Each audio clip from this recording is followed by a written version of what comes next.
যে এলাকাতে বিড়ি বাঁধে না তারা খাচ্ছে কি? যে বর্ধমানে বিড়ি বাঁধা নেই, কলকাতাতে বিড়ি বাঁধা নেই, বিড়ি আপনাদের উত্তর দিনাজপুরে তো বই এলো পরে, আমাদের হেডকোয়ার্টার হচ্ছে আমার মুর্শিদাবাদে। এই মুর্শিদাবাদ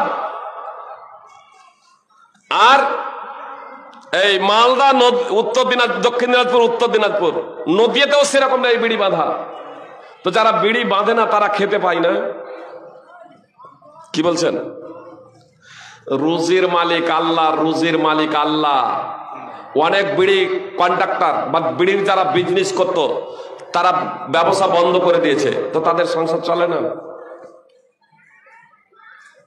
অবশ্যই আপনার সংসার চলবে আপনি যদি বৈধ পন্থায় যদি উপার্জন যদি করেন, তাহলে বৈধ পন্থায় আপনার কাছে রুজি আসবে।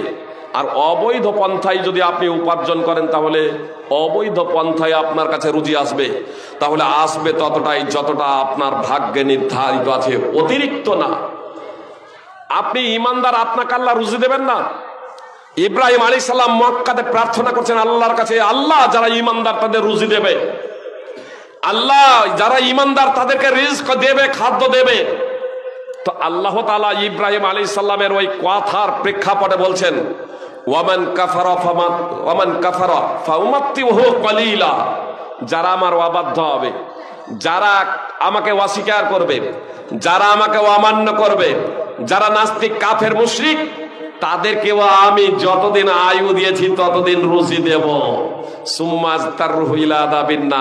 যেহেতু সে অবাধ্য হয়েছে, আমাকে মানেনি, তাকে আমি টানতে টানতে জাহান্নামে নিক্ষেপ করব, তবে পার্থিব জগতে আমি তাকে রুজি দেব। সূরা বাকারা 2 নম্বর সূরার 126 নম্বর আয়াত। আল্লাহ যদি কাফের নাস্তিক মুশরিককেও রুজি দেন, তো আপনি ইমানদার আপনাকে রুজি দেবেন না? সুপ্রিয় ভাই এবং বোন, নেশাজাত দ্রব্য যা আছে সবকিছু হারাম, এতে সন্দেহের কোনো অবকাশ নেই। নেশাজাত দ্রব্য হারাম, বুঝতে পেরেছেন?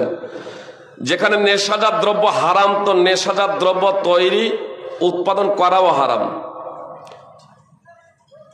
এটা হারাম। আমার মা এবং বোনেরা, মা বোনেরা জনগণ সাধারণভাবে অনেকেই বলবেন যে তাহলে তারা খাবে কি? আল্লাহর উপরে ভরসা নেই, আল্লাহর উপরে আস্থা নেই। আলহামদুলিল্লাহি রাব্বিল আলামিন।